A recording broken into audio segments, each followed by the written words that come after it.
오늘 우리에게 주신 하나님 말씀은 사도행전 9장 19절에서 22절입니다. 신약성경 사도행전 9장 19절에서 22절까지 말씀, 신약성경 202페이지에 있습니다. 시작. 음식을 먹음에 강건하여 지니라. 사울이 다메섹에 있는 제자들과 함께 며칠 있을새 즉시로 각 회당에서 예수가 하나님의 아들이심을 전파하니 듣는 사람이 다 놀라 말하되 이 사람이 예루살렘에서 이 이름을 부르는 사람을 멸하려던 자가 아니냐. 여기 온 것도 그들을 결박하여 대제사장들에게 끌어가고자 함이 아니냐 하더라. 사울은 힘을 더 얻어 예수를 그리스도라 증언하여 다메섹에 사는 유대인들을 당혹하게 하니라. 아멘. 오늘 새벽에 예배하신 하나님의 은혜가 우리 성도님께 함께 하시기를 예수님의 이름으로 축복합니다. 아멘. 오늘 말씀은 사울의 회심과 완전히 변화된 그의 모습을 기록합니다. 사울, 다른 이름으로는 바울입니다. 이 사람만큼 성경에서 예수님 믿고 완전히 삶이 바뀐 사람도 드물 겁니다. 며칠 전까지만 해도 예수 믿는 사람 잡아다 죽이려는 사람이었습니다. 그런 자가 지금 예수님을 전하고 있습니다. 스데반 집사가 순교당할 때 돌 던지는 사람들 옷을 맡아주고 스데반 집사 죽는 걸 당연하게 여겼던 사람입니다. 그런데 그가 지금 복음 전하고 있습니다. 혼란스러운 거죠. 그가 이 모습이 정말 진짜일까? 라는 의심도 들만합니다. 너무나 급격하게 변했기 때문에 그렇습니다. 그가 이런 변화가 있기까지 두 개의 중요한 경험을 합니다. 두 가지 중요한 경험을 하는데, 먼저는 사울이 여전히 예수 믿는 사람 잡으러 다메섹에 가는 길이었습니다. 그런데 갑자기 예수님이 나타나죠. 9장 1절로 다시 올라가 봅니다.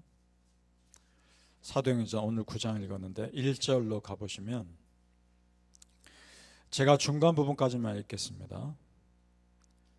사울이 주의 제자들에 대하여 여전히 위협과 설기가 등등하여, 그런 모습이었단 말입니다. 예수 믿기 전에 그의 모습이 설기가 가득해서 한 사람이라도 더 잡아다가 죽이려는 그런 사람이었단 말입니다.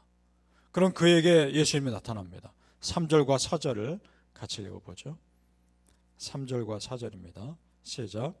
사울이 길을 가다가 다메섹에 가까이 이르더니 후련히 하늘로부터 빛이 그를 둘러 비추는지라. 땅에 엎드러져 들음에 소리가 있어 이르되 사울아 사울아 네가 어찌하여 나를 박해하느냐 하시거늘. 자, 예수님의 음성이죠. 이때 사울 옆에 있는 사람들은 무슨 소리가 난 건 압니다. 그런데 이것이 예수님의 소리인지는 모릅니다. 지금 이 순간 사울을 강건적으로 바꾸시는 예수님과 사울만의 둘만의 시간입니다. 자, 그런데 만약에 여러분 생각해 봅니다. 예수님이 사울에게 이렇게 역사하지 않았으면 사울이라는 이 사람은 절대 예수님을 안 믿었을 사람입니다. 그의 고집과 교만이 너무나 커서 예수님이 이렇게 강권적으로 역사하셔야 했던 겁니다. 그러니까 지금 사울은 다른 사람이 듣지 못한 예수님의 소리를 듣습니다. 이것이 첫 번째 경험입니다. 예수님의 소리를 직접 듣습니다. 그 다음 이 일로 인해 앞을 못 봅니다. 사흘 동안 못 봤다고 성경은 기록합니다. 그래서 그곳에 있는 유다라는 사람의 집에 잠시 머물러 있는 상태였습니다. 꼼짝 못하고 있었던 거죠. 그때 예수님이 또 누군가의 역사하십니다. 아나니아라고 하는 사람. 여기서 아나니아는 베드로를 속였던 그 사람이 아닙니다. 이름만 같이 다른 사람입니다. 신실한 주의 제자였죠. 그에게 나타나서 사울에게 가라. 어디에 있는데 네가 기도하면 눈을 뜰 것이다. 알려주십니다. 근데 그 사람은 알죠. 그 사울이라는 사람이 어떤 사람인지 너무나 잘 아니까 두려웠던 겁니다. 주저하고 있으니까 그에게 나타나서 또 이렇게 말씀합니다. 15절로 가보시죠. 15절 같이 있습니다. 시작. 주께서 이르시되 가라.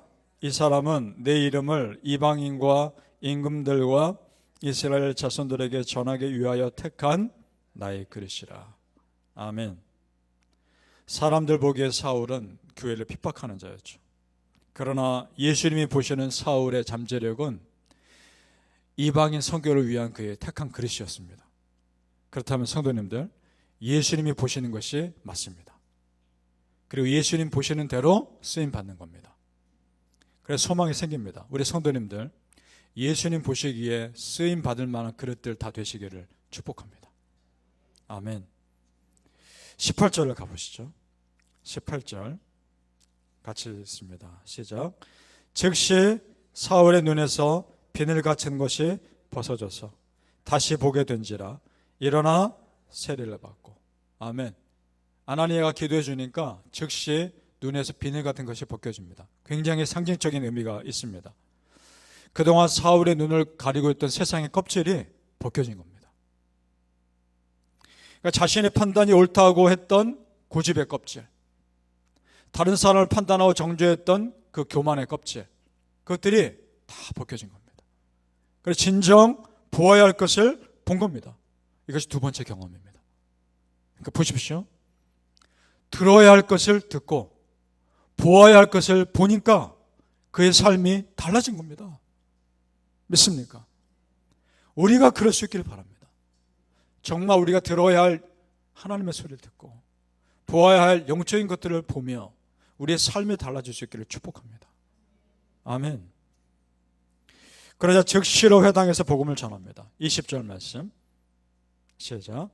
즉시로 각 회당에서 예수가 하나님의 아들이심을 전파하니. 핍박하는 자에서 복음 전하는 자로 완전히 바뀐 겁니다. 자, 갈라디아서 보면 또 이런 말씀 나옵니다. 바울이 예수 믿고 변화받아 아라비아로 갔다는 얘기가 나옵니다. 그럼 이건 또 무슨 내용인가? 뭔가 맞지가 않아 보이는데, 그래서 이렇게 추측합니다. 여기서 눈을 뜨고 나서 아라비아로 가서 그가 거기서 영성 훈련의 시간을 갖고 충분히 하나님과 깊은 교제의 시간을 준비한 후에 다시 다메섹으로 와서 복음 전했을 것으로 추측합니다. 그러면 맞습니다. 자, 그런데 여기서 이제 중요한 것은 뭐냐? 바울 안에, 사울 안에 십자가 복음이 들어오니까 그의 삶이 예수 중심으로 바뀌더라는 겁니다.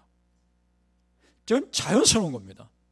내 안에 은혜가 들어오고 예수님 복음이 들어오면 내 삶도 예수님 중심으로, 하나님 중심으로 바뀌어야 합니다.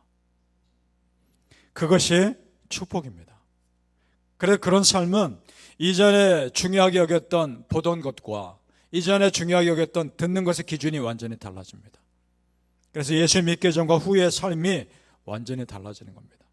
겉은 똑같을지 모르나 속사람이 달라지는 겁니다. 그래서 고린도후서 4장 16절에 이런 말씀이 있죠. 그러므로 우리가 낙심하지 아니하노니 우리 겉사람은 낡아지나 우리 속사람은 날로 새로워지도다. 아멘. 사랑하는 성도님들, 우리 겉사람은 나이대로 쇠퇴할지라도 우리의 속사람은 그것과 상관없이 날마다 새로워지는 은혜를 누리시기를 예수님 이름으로 축복합니다. 아멘. 오늘 바울이 예수 믿고 회심한 후에 복음 전한 첫 장소가 어딘지 주목해 보세요. 어디입니까? 회당입니다. 회당에서 복음 전합니다. 바울은 어디를 가든지 유대 회당 가서 먼저 복음 전했습니다. 유대인들에게 복음의 기회를 먼저 주기 위함이죠. 그래도 선택받은 백성들이니까. 그리고 이 바울이 회당에서 복음을 전하는 더 중요한 의미가 더 있습니다. 원래 회당은 어떤 곳이었느냐? 바울이 예수 믿는 사람 잡으러 갈 때 제일 먼저 들린 곳이었습니다. 왜냐? 거기서 정보를 수집하고 현지인의 도움을 받아서 기독교인들을 색출하기 위한 그런 장소였습니다. 그런데 그런 장소가 지금은 복음 전파의 장소가 된 겁니다. 그러니까 장소를 방문한 목적이 이전과 완전히 달라진 겁니다. 이것이 하나님의 역전의 역사인 줄 믿습니다. 오늘 이 사건에서 두 가지 역전이 일어납니다. 첫째, 십자가 복음을 가장 앞서 핍박했던 사람을 가장 앞서 복음 전한 자로 바꾸십니다. 두 번째, 복음 전파를 가장 방해했던 장소가 가장 먼저 복음 전한 장소가 됩니다. 두 가지 역전이 일어납니다.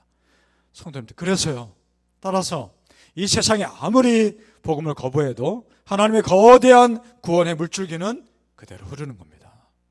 아무도 막을 수 없습니다. 자, 바울이 이렇게 교회를 핍박하던 자에서 복음 전한 자로 바뀌자 이제 세상이 바울을 핍박합니다. 이것은 그가 평생 감당해야 할 일이었습니다. 자, 그런데 놀라운 것은 바울의 그런 고난과 상관없이 교회는 성장하더라는 겁니다. 31절로 내려가 보시죠. 사도행전 9장 31절 시작. 그리하여 온 유대와 갈릴리아와 사마리아 교회가 평안하여 든든히 서가고 주를 경외함과 성령의 위로로 진행하여 수가 더 많아지니라. 아멘. 그렇습니다. 복음 전한 누군가의 부대낌과 누군가의 고난과 그런 헌신의 삶을 통해 교회는 성장이 가더라는 겁니다. 하나님의 구원의 거대한 물줄기는 묵묵히 흘러가는 겁니다. 우리는 그저 하나님의 일을 위해 쓰임받을 뿐입니다. 그러니까 생각해 볼 것은 베드로, 바울 같은 신실한 주의 일꾼들의 귀한 사역이 있었기에 교회가 성장했지만 그 모든 사역을 이루어가시는 분은 결국 하나님이시라는 겁니다.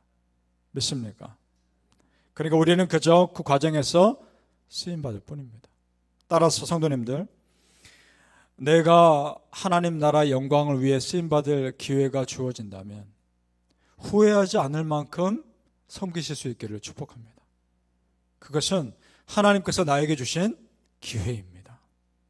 바라기는 성도님들, 지금 나에게 주어진 삶이 나만을 위한 삶으로 끝나지 마시고 하나님을 높이는 삶으로 맞춰질 수 있기를 예수님 이름으로 축복합니다.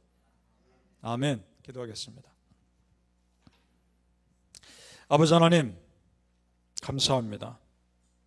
우리가 살아있는 모든 순간순간마다 하나님의 영광이 드러나게 하여 주시옵소서.